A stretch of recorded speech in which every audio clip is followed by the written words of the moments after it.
એના કરતા વધારે રાખવી જોઈએ.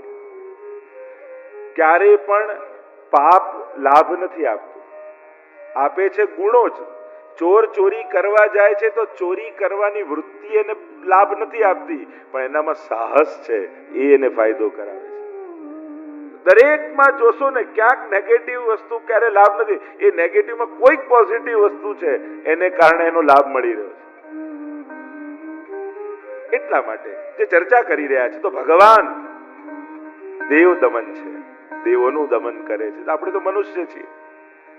પ્રભુ કૃપા કરે ને તો આપણો અહંકાર તોડાવે. ભગવાનને જેનો બગાડ કરવો હોય ને, 4-5 લોકો એવા ગોઠવી દે, તમારા જેવું તો કોઈ નહીં, તમારા જેવું તો કોઈ નહીં, અને જે ફૂલે એ ફાટે. આ તો નિયમ જ છે, બહુ ફૂલતા જાય હવા ફાટે. એટલા માટે પ્રભુ કંઈક ને કંઈક એવું કરે, કોઈના ને કોઈના દ્વારા કહેવડાવી આપણા અહંકારને તોડાવે છે. ત્યારે પણ પ્રભુનો આભાર માનજો. પ્રભુ આ વાત મારા સ્વજનો ના બોલી શકત, પણ આપે દુશ્મનના મોઢે બોલાવી. કારણ કે આ હિંમત મારા સ્વજનોને બોલવાની નહોતી, કારણ કે મારી જોડે બગાડવા તૈયાર નહોતા, એટલે સાચું નહોતા કહી શકતા. ચલો આના મુખે આપે કેવડાયું તો મારે સાવધાન રહેવાનું છે કે મારે કારણે આવો વિચાર એને કેમ આવ્યો. એટલે તો હરિરાઈએ નિંદક નિયરે રાખીએ. નિંદકોને તો નિયરે રાખવા, કારણ કે વગર પાણી સાબુએ આપણા કપડાને ધુએ છે, આપણા પાપને ધુએ છે. તો દેવ દમન શ્રીનાથજી પહેલું નામ. બીજું નામ છે ગોવર્ધનનાથજી, ગોવર્ધન યાગની લીલા. તો અહીંયા બંને લીલાના દર્શન શ્રીનાથજીના 3 સ્વરૂપ માનવામાં આવે છે: દેવ દમન, ઇન્દ્ર દમન અને નાગ દમન. એમાં 2 સ્વરૂપના દર્શન આ લીલામાં છે. ગોવર્ધનનાથ પણ છે અને દેવ દમન પણ છે. ઇન્દ્રને સમાચાર મળ્યા છે. જો અહીંયા ઠાકોરજીએ ગિરિરાજજીનો મહિમા વધાર્યો છે. જ્યારે ઇન્દ્રને સમાચાર મળ્યા કે આ વ્રજવાસીઓએ ઇન્દ્રયાગ બંધ કરીને નવો કોઈ ગોવર્ધન યાગ શરૂ કર્યો છે, ઠાકોરજીએ કહ્યું ને ગોવર્ધન યાગ, ગિરિરાજજીનું પૂજન કરો. પ્રભુએ કોઈની પૂજા કરવાનું કહ્યું હોય તો એ ગિરિરાજ બાવા છે. અને ગિરિરાજજીનો મહિમા તો અનેક પ્રકારથી આખી કથા ગાવી પડે જો ગિરિરાજજીનો મહિમા ગાઈએ તો. આપણે ત્યાં વૈષ્ણવનું પ્રગટ ગોલોક ધામ એ ગિરિરાજજીની ભીતર છે, જ્યાં અખંડ લીલા ચાલી રહી છે. આપણે જે વર્ષોત્સવની લીલા માનીએ છીએ ને, આખા એક વર્ષની લીલા એ ગિરિરાજજીની ભીતર એક દિવસની લીલા છે. ત્યાં દ્વાદશ નિકુંજ છે, ખટ ઋતુ છે. ચતુર્ભુજદાસજીની દ્વાદશ નિકુંજની ભાવનામાં જે ગુસાઈજીએ કૃપા કરી, ચતુર્ભુજદાસજીને દ્વાદશ નિકુંજના દર્શન ગિરિરાજજીની ભીતર કરાવ્યા.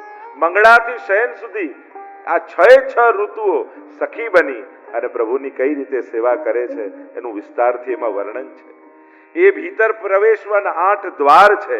અને આપણા અષ્ટસખાઓ છે ને, એ 8 દ્વારના મુખિયા છે. મુખિયા છે, દ્વારપાલ નહીં.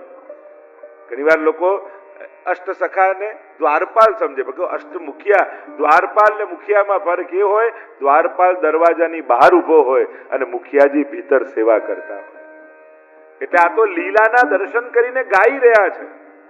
એટલે ફરક એ છે, અષ્ટદ્વાર એ લોકો દરવાજા અને દ્વારની બહાર ઉભા રહીને એમ વિચાર કરે કે આ સુરદાસજીનું દ્વાર, પરમાનંદાસજીનું દ્વાર.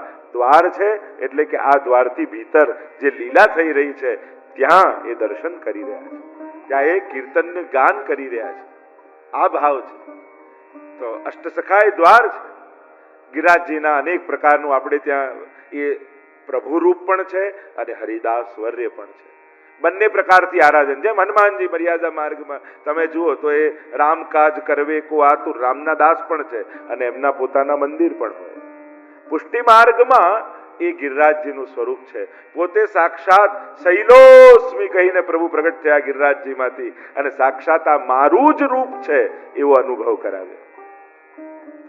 અને વેણુ ગીતમાં ગોપીજનોએ પરિચય કરાવ્યો. અંતાય મદ્રિર બલા હરિદાસ વર્યો. આ તો હરિના દાસોમાં વર્ય છે. સૌથી શ્રેષ્ઠ ભગવદીય કોઈ હોય, દાસ કોઈ હોય વ્રજલીલામાં, તે ગિરિરાજજી છે. કારણ કે યમુનાજી તો સખી છે, એ દાસ નથી. દાસ અને સખીમાં ફરક છે. સખી, દાસ, ગોપી આ બધાના જુદા જુદા, ગોપિકા દરેકના એક ભાવ છે. પ્રજાંગના દરેકના એક વિશિષ્ટ ભાવ છે. શબ્દો કદાચ આપણે સમાનતા રૂપા સમજીએ, પણ દરેકમાં એક સૂક્ષ્મ ભેદ છે. તો પ્રભુના વ્રજલીલામાં શ્રેષ્ઠતમ કોઈ દાસ હોય, દાસોમાં વર્ય કોઈ હોય તે ગિરિરાજજી છે. કારણ કે દાસની સેવા અને સખીની સેવા એ બંનેની સેવામાં ફરક છે. અહીંયા દાસની સેવા કે સેવા કરતા કોણ શીખવે? તો ગિરિરાજ.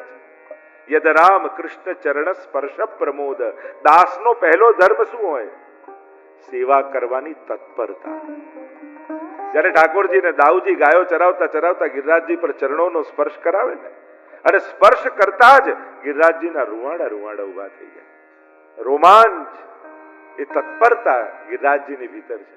અનેક પ્રકારની ચર્ચાઓ છે, હમણાં વિસ્તારમાં નથી જતો, પણ ગિરિરાજ બાવાના 5 રૂપ આપણે ત્યાં માનવામાં આવે કે જ્યારે તમે ગિરિરાજજીની પરિક્રમા કરો ત્યારે આ 5માંથી કોઈ એક રૂપે દર્શન અવશ્ય આપે. પહેલું સ્વરૂપ છે ગિરિરાજજીનું ગાયનું. બીજું ગિરિરાજજીનું સ્વરૂપ છે સખાનું. 12 વર્ષના લાલ ધોતી ઉપરણા ધારણ કરીને સખારૂપ છે. ત્રીજું ભુજંગનું. ચોથું સિંહનું. 5મું રત્નજડિત ગિરિરાજજીનું.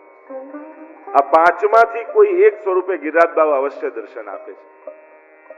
ગર્ગ સંહિતામાં બહુ વિસ્તારથી ગિરિરાજ ખંડમાં ગિરિરાજજીના સ્વરૂપ, એમનું ચરિત્ર, એના ઉપર બહુ વિસ્તારથી વર્ણન કર્યું છે. કઈ રીતે ગિરિરાજ બાવા સાલમલી દ્વીપથી વ્રજમંડલમાં પધાર્યા, કઈ રીતે એમને શ્રાપ લાગ્યો રોજ તલભર ઘટવાનો, અને ગિરિરાજ બાવા રોજ તલભર ઘટે છે, એનો આખો પ્રકાર, એમના શિખરો કયા છે, અત્યારના સમયમાં ગિરિરાજજીમાં ક્યાં લીલા ચાલી રહી છે, આદિ મધ્ય આદિ જે શિખરોની ચર્ચા છે, તો અત્યારના સમયમાં લીલા ક્યાં પ્રભુની થઈ રહી છે એની પણ ઘણી સુંદર ચર્ચાઓ છે. આ ગિરિરાજ બાવા કઈ રીતે ભગવત સેવામાં પોતાનો સ્વયંનો વિનિયોગ કરે છે, કઈ રીતે 7 કોષની પરિક્રમા કરાય એનું આખું વિધાન છે. પરિક્રમાના પ્રકારોનું વિધાન છે. પૂજન કઈ રીતે ગિરિરાજ બાવાનું કરવું એનો પણ પ્રકાર છે. કારણ કે આપણે જ્યારે પણ વ્રજમાં જઈએ છીએ ત્યારે 2 જગ્યાએ પૂજન કરીએ છીએ. એક યમુનાજીનું પૂજન, બીજું ગિરિરાજજીનું પૂજન. વ્રજમાં જાઓ ત્યારે ગિરિરાજજીનું પૂજન કરો છો, પણ એ જ ગિરિરાજજી ઘરે સેવામાં બિરાજતા હોય ત્યારે સેવા કરો છો, ત્યારે પૂજા નથી કરતા. કારણ કે ત્યાં વ્રજના દેવતા રૂપે છે. અમારો દેવ ગોવર્ધન રાનો. વ્રજના દેવતા કોઈ હોય, અને એટલે આપણે ત્યાં કહેવાય કે જ્યારે આપણે બ્રહ્મ સંબંધ લઈ જઈએ, વૈષ્ણવ બની જઈએ, અને ત્યારે આપણો કોઈ કુળ દેવતા હોય તો એ ગિરિરાજ બાવા છે. આપણો આધિદૈવિક કુલ દેવતા, વ્રજ ભક્તોનો કુળ દેવતા તે આપણા ગિરિરાજ બાવા છે. અને ગિરિરાજ બાવાનો દેવ રૂપે ત્યાં આરાધન થાય છે, એટલે પૂજા થાય છે. પણ ઘરે બિરાજતા હોય ત્યારે ઠાકોરજી રૂપે બિરાજે છે, એટલે સેવા થાય છે. બિલકુલ ઠાકોરજીની જેમ સેવા થાય છે.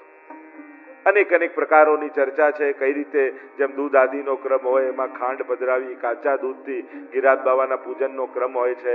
કઈ રીતે ધોતી ઉપરણા ધરાવવા, કઈ રીતેનો ક્રમ છે. કારણ કે પૂજામાં વિધિની ખૂબ જ મહત્તા છે. જ્યારે કોઈ પણ પૂજા તમે કરો છો તો એ વિધિ પર મહત્તા છે. અને એટલે જ્યારે કોઈ પણ દેવતાની પૂજા થતી હોય ત્યારે મનોકલ્પિત રીતે ન કરતા એમનું જે વિધાન હોય એ પ્રકારે જ કરવું જોઈએ.